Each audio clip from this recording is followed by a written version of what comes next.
electrocardiograph ECG, we'd already mentioned this. It's the depolarizing and repolarizing of the heart itself, and we have the P wave, QRS complex, and the T wave. The P wave is the depolarizing of the atrial myocardium, and then we have the QRS complex, which is the ventricular depolarization, and then the T wave is kind of the repolarizing of the ventricle, so kind of the returning back to the original position of the ventricles. So. Let's go.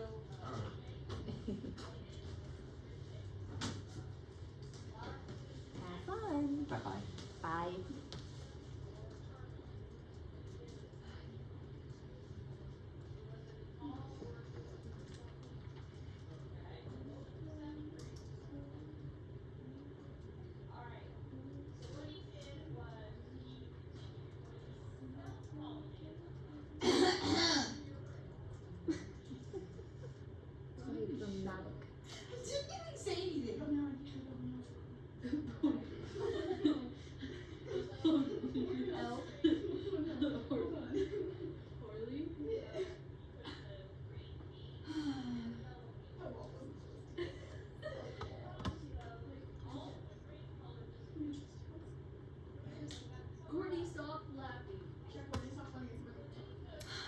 Alright, so the PR interval extends from the start of the atrial depolarization to the start of the ventricular depolarization. So going from like this little segment right here where it's kind of straight, that's what it's talking about, going from the P to the R. So that's kind of between the heart, like the atrium squeezing and then the ventricle squeezing. So there's a little break between those two. It can indicate damage to conducting pathways from the SA node to the AV node. So if there is too much of a space there, that usually means that there is some kind of disconnect between the SA node sending the signal to the AV node. So that's why, again, this is so important for health professionals to look at this and be able to read this. If there's a gap there, it tells them, hey, that, you know, that could mean that your pacemaker isn't working so good. If there is a gap between the Q to T interval, this is the time required for the ventricles to undergo a single cycle. So the squeezing and then going back to that relaxation. It can be lengthened by electrolyte disturbance, conduction problems, coronary issues, and because I can't say that word, ischemia? Yeah, there you go, thank you. Better than me. And myocardial damage. So, again, being able to read this, you'll know whether you're looking at the atrium problem, a ventricular problem, and you can really narrow down what's going on within the heart itself.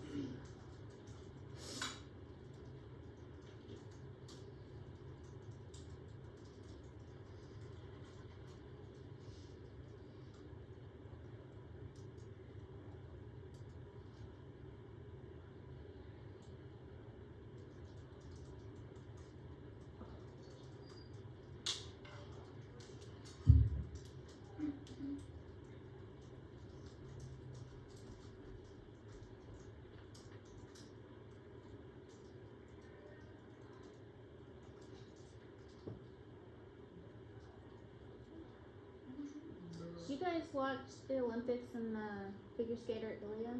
Yes. Oh, wasn't that terrible? That made me so sad. Oh. What happened? And they say the ice was like slushy or something. That's what I was Yeah. gonna say, because all the skaters fell in the same spot. And also, there's no way he can do all 24 of the different jumps. Like no other ice skater can do that. So sad. Okay. So Ilya is this amazing ice skater, and everybody is in love with him. They call him like the quad god because he is, and he's only 21. Yeah. He can do a jump that is supposed to be like impossible. He does a backflip, and so because he's so famous, like it was standing room only. And I guess that they add up scores from, there's like a short program and there's a freestyle.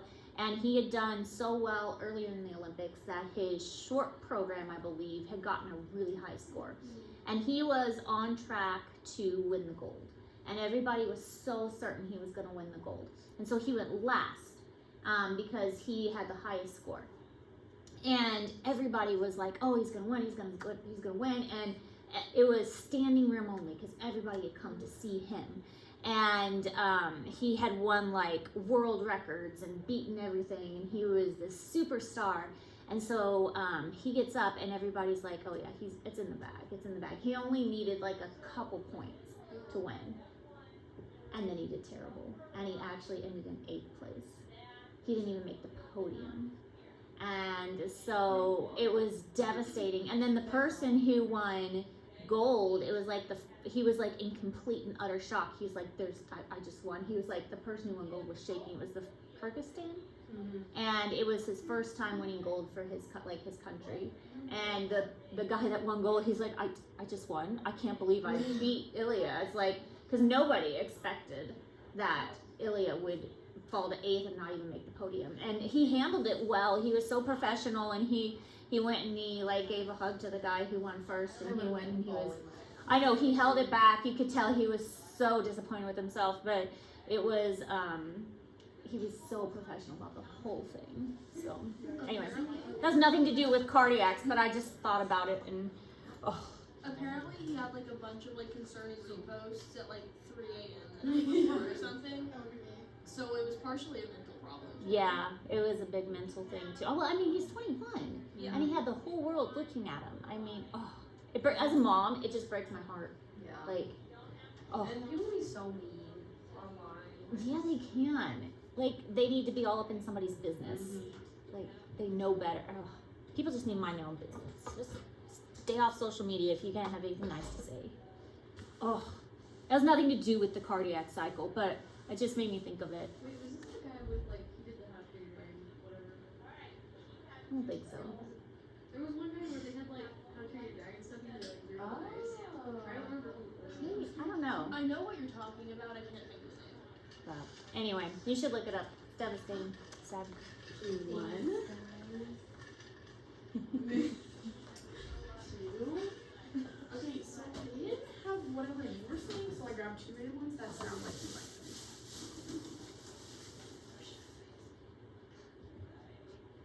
Good delivery service? Wow. They literally.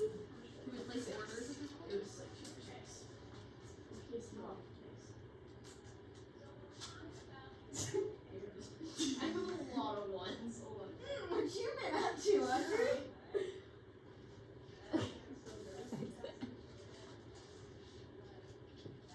Just don't think, Robbie. Thanks, Grace. Thank you, Ray. Anytime. All right, so electrocardiogram. Back on topic. Yeah. Now that we're talking about Olympics, but it has to do with the heart. I mean, they train their hearts really good. So this shows an electrocardiogram at a distance, and with this one, it's spaced out really good, and it's pretty predictable. So this one is kind of a normal pattern, what you can expect to see. But when you zoom in really close, you can see it again. It's pretty predictable, pretty nice, even pattern. So nothing really surprising here. This is what you would want to see. And then we have our nice QRS complex that is really even and predictable. Now, other things that are important terms, a pulse is a surge of pressure in an artery. And you can, I mean, I'm sure we've all felt our pulse before. And this is something that is normally taken. Whenever you go to a doctor, they will do what's called your vital signs. They'll take your temperature, they will take your pulse, they will take your blood pressure. And these are just typical vital signs that they always do when you go to any doctor for any reason. A pulse is a surge of pressure in an artery. Oh, they'll also take your oxygen usually. Infants have a high heart rate of about 120 beats per minute, and young adult females is about 72 to 80. Men usually have a lower heart rate, They have more muscle mass, and the muscle mass and just the larger body in general, it's typically slower. Heart rate does go higher. In the elderly, their hearts need to work harder, and they usually have the heart is more tired, it's not as strong, and they usually have more like cholesterol and things like that. Now, you've probably heard these terms before if you've watched any kind of medical show: tachycardia and bradycardia. Tachycardia is a fast heart rate. Anything over 100 is tachycardia. Stress, anxiety, drugs, heart disease, things like that. Bradycardia is a slow heart rate. This is a resting adult heart rate of less than 60. Now, my mother, about 2 years ago, had a heart condition where her heart increased incredibly fast. So it would get up to about 190 beats per minute, and it wouldn't slow down. It turned in that it was an actual condition. I forgot what it was called, but like breathing techniques and relaxing wouldn't lower the heart rate. She ended up going to the emergency room on it, and they gave her this medicine that restarted her heart. It was the weirdest thing. Like, it slowed her heart down significantly and basically like restarted her heart. She did end up having a procedure that they put a catheter in, and they went in and they how did they do it? They burned a part of the heart that was making it like short circuit, and that fixed it. So ever since she's had that procedure done, which was maybe last summer, 2 summers ago, it hasn't risen that high again. So it was a pretty successful surgery. So I don't know if you guys remember, but when my mom went, she had that very scary, like, lost that 5 pints of blood thing. And I was with her at the hospital for a while. But it turned out that the losing the blood was unrelated to the high heart rate.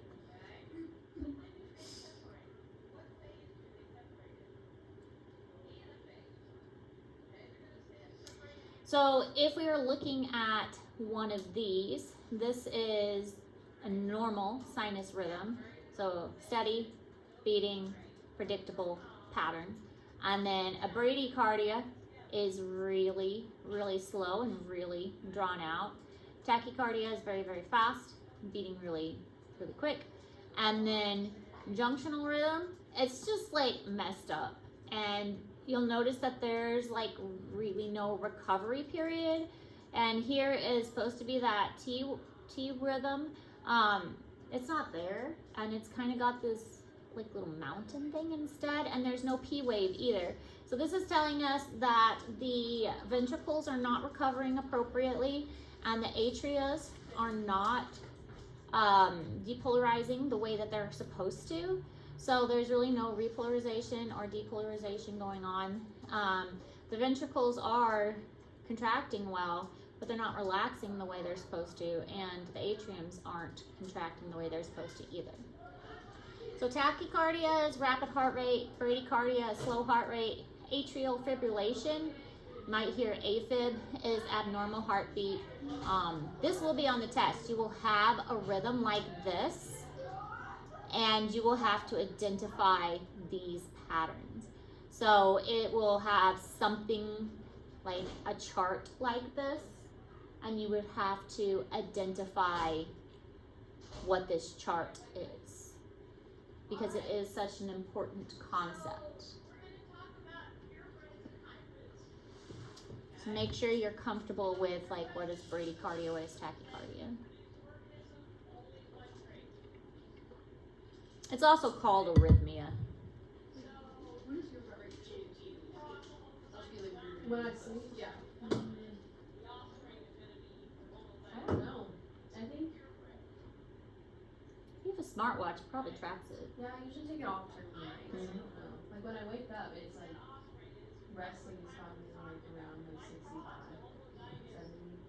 Yours would be super low because you're like sports pretty high. It would be interesting if you kept your watch on for a night and I tracked kind of it. want to try and see, because like when I wake up, I'm like already alert, so I don't know, maybe it makes it a little bit faster. And there's also a sleep app that I use because I think it's interesting. that will tell you like how deeply and how well you slept. Yeah, that'd be interesting. I feel like I always dream a lot, so I would like to. I'm pretty sure I always wake up in the middle of a cycle. Really? Yeah, because I'm always like dreaming and then I wake up. Yeah, I literally woke up today, like, and I was in the middle of a dream. I had my first couple kids I didn't have a smartwatch, but the last two kids I did have a smartwatch, which was really interesting watching my sleep cycle when I had a newborn. Because the answer is I didn't have a sleep cycle when I had a newborn. So that was pretty funny. Okay, so on this one, it's showing a normal, kind of normal EKG scan. ECG, same thing. And then this one has a regular, because look, there's some that are really close, and then look in between here. There's no flat recovery like up here. This has got like, there's none of that. It's all over the place. And then there's some that are really far, and then some that are really narrow, and this one is just kind of everywhere. There's really no kind of T wave, and then there's no P1 in front of it. It's this poor person just has issues. I mean, we're just gonna go with that. This one really needs to see a doctor. Undulating or flat P waves, yeah, their heart's got some problems. So that one's just not right. It doesn't really take a doctor to tell you that that's not right. So. And this one, I really kind of like this picture because it uses the color here to kind of emphasize what's going on. So the P wave is with the atrium down here, and then you have your QRS, and that's with the ventricle. Again, that's why it's so spiky. It's because the ventricles are so sharp and powerful in their contractions. And then the T wave is the recovery. The ventricles kind of going back to their relaxed. Again, another one, sinus rhythm, so that is your normal. And then nodal rhythm, it's a no SA node activity. So it is, you'll notice there's no P wave going on here. So that's missing. I mean, we do have the ventricular contraction, but there's no atrial contraction. So we're missing that completely from this one. So in this one, I mean, that's not right. I mean, that's going the wrong way. So it's premature ventricular contraction. The ventricle is going the wrong way, and that means that it's inverted QRS complex, misshapen QRS and T, an absence of a P wave. So again, there's no P wave here. It's causing the heart to have a lot of issues. Okay, this one's missing a ventricular contraction completely. So the ventricle's not working here. If the ventricle's not contracting, then it's not sending blood to the body, because that's what the ventricle does. So this one just has some atrial contractions. And oh look, the ventricle decided to work again. That's nice. And this one, it looks like somebody just drew squiggles, and that's not good.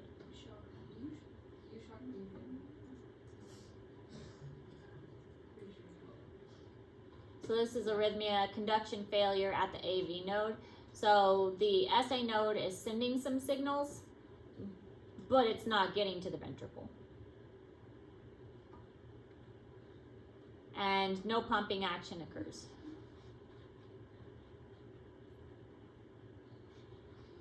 All right. Supraventricular tachycardia, SVT. Oh no, this is what my mom had. I put this in because this was what my mom had. That's why I put this in. So my mom had supraventricular tachycardia as an irregular, fast, or erratic heartbeat. Bouts of SVT can last from a few seconds to a few hours, and your heart can beat as fast as 220 times a minute. Yeah, so I put this slide in after my mom's issue because this is what my mom had. And so my mom's heartbeat did get up really high. Extra pathways in your heart near the AV node, and this pathway, known as the reentrant circuit, causes the electrical signal to circle around and around instead of moving down to your heart toward the chambers. So it's like an extra electrical circuit that just kind of keeps going in a circle. So it triggers the sudden rapid heartbeat. So they would go in and kind of fry that extra circuit to prevent that from just going over and over again.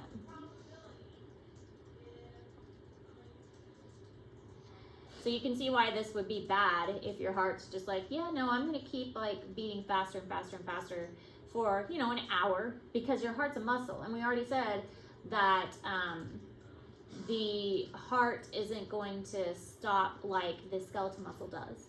But your heart is still a muscle, so it's still going to get tired. And that much exercise at the heart is going to use a lot of energy too. So when my mom would have these bouts, she would just be exhausted, because think of how much energy that uses up. And you know, my mom's not young, so she would expend so much energy just keeping her heart pumping for that long, and she'd just be so tired afterwards.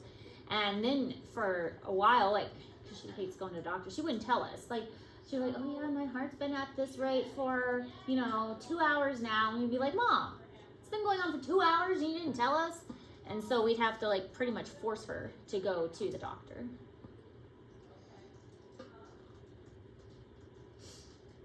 And then when she got to the doctor, what happened is they gave her a blood thinner, which is standard for any type of heart issue. And the blood thinner caused her to have bowel bleeding, and that caused her to lose 5 units of blood. And she needed to have a bunch of blood transfusions, which put her in ICU.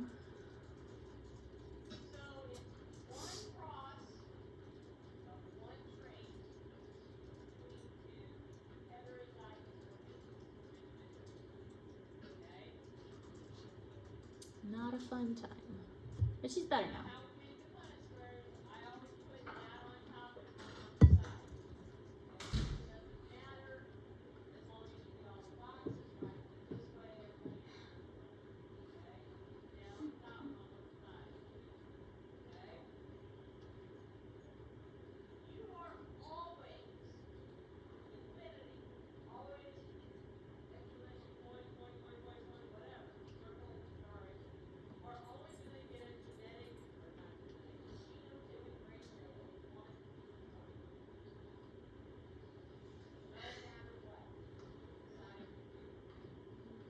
So this is basically what it looks like.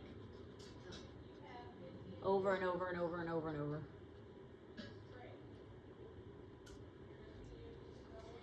All right, cardiac output. How to calculate cardiac output is pretty simple. Is the amount of blood pumped by each ventricle in 1 minute. So you take your heart rate plus your stroke volume. And stroke volume is the amount of blood pumped by a ventricle with each beat. So you think of the amount of blood in a ventricle, and you times that by your heart rate, which is the number of beats per minute, and you can figure your cardiac output.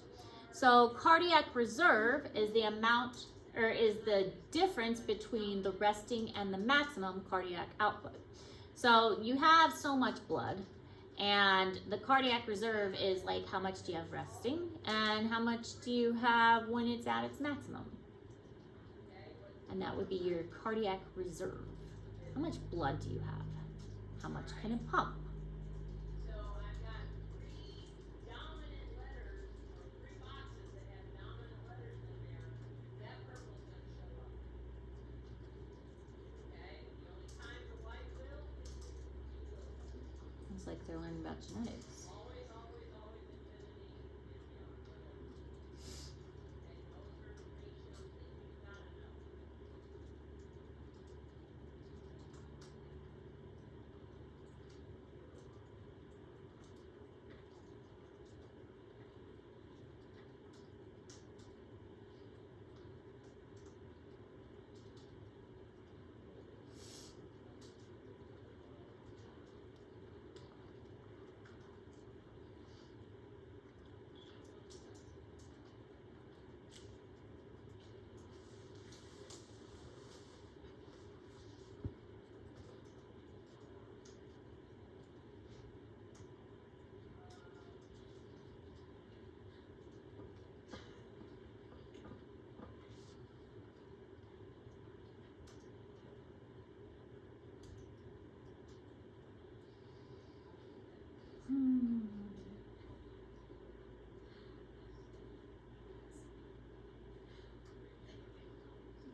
Do you need that packet?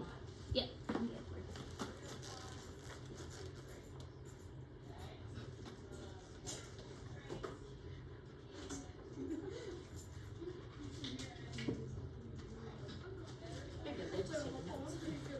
There you go. By the 25th, is that right? Yeah, next Wednesday. Heard about you got a new puppy. You have to show me pictures.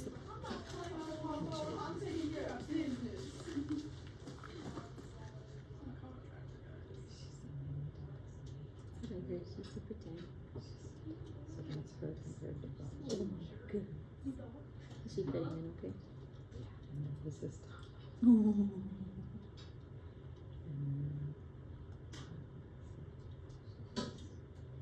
So this is. Oh, when she she's so first came tiny. home, she picked up Cool. her sleep. So Miranda's 16 pounds. And She's so she's a tiny. miniature, so, but she looks it. Oh, she's like. I think we should share photos with the class. What's her name? Yeah. She's sorry. I'm sorry. But like,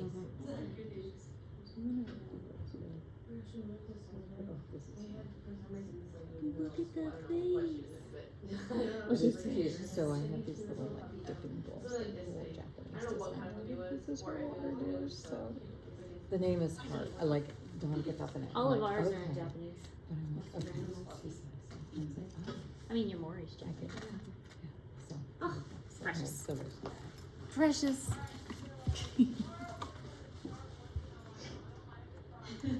Alright. Okay, so simple model of stroke.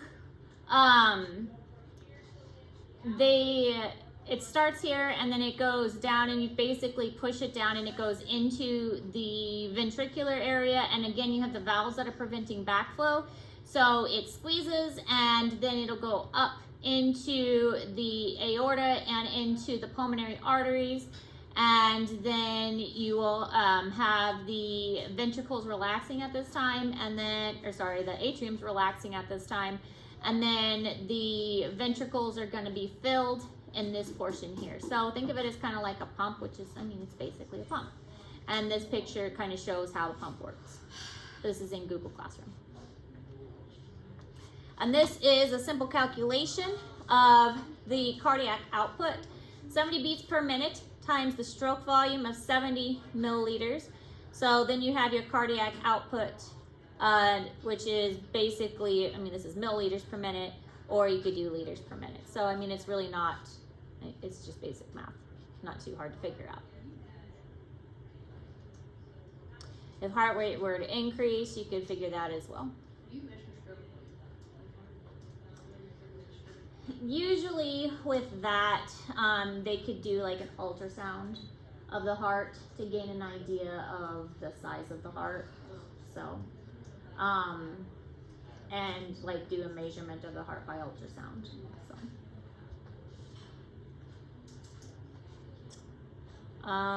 So yeah, this is factors affecting the cardiac output, the heart rate, hormones, like how much hormones that are in the body. That'll give how fast the heart is pumping, and the volume of it. Your heart can be more flexible depending on like your diet, your exercise, how efficient your heart is, things like that. Those will also contribute to cardiac output. Factors affecting heart rate, autonomic interventions, hormones, fitness level, age, of course, and then factors affecting stroke volume, heart size, fitness, gender, male versus female, how elastic your heart is, how good it is at contracting, resistance, and all of that will go into there as well. So this is just kind of a good like visual. All right, so we're gonna go ahead and stop there. We have about 10 minutes left, but I wanted to give you some time to work on your assignment. So we'll give you this last 10 minutes to work on your assignment, and we'll pick back up with notes tomorrow.